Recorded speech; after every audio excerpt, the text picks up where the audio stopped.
Hi, I'm going to show you how to upload your own data set to DataClassroom. This allows students to take a data set that maybe they've made in class and upload it and analyze their data. So go over here to this green button that says Upload over here on the left. Upload a spreadsheet to create a data set.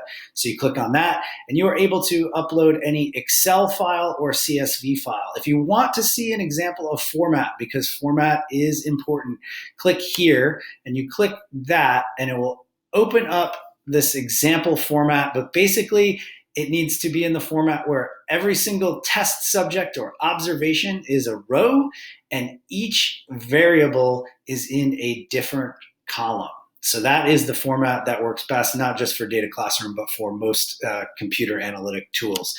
So that's the format I need it to be in. I want to go choose a file, either an Excel or a CSV that is in that format. I click Choose File right here. And here I can see my list of files, and I want to upload this one right here.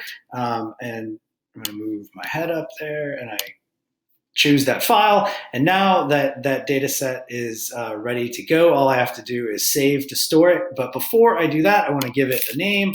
I'm going to call it birds and a short description. I know this is a data set about evolution and birds.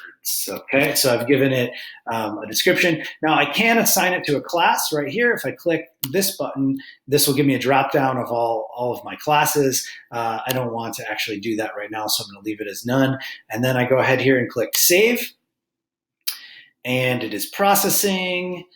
And that's it. Now processing successful. Data set has been created. I will see this in my list of data sets. And I can click here, this button with the gears, if I want to view it right now. I can jump in here to the spreadsheet view in the Prepare Data Set window. So that's it. That's how you upload your own data set to DataClassroom and have fun with all that science.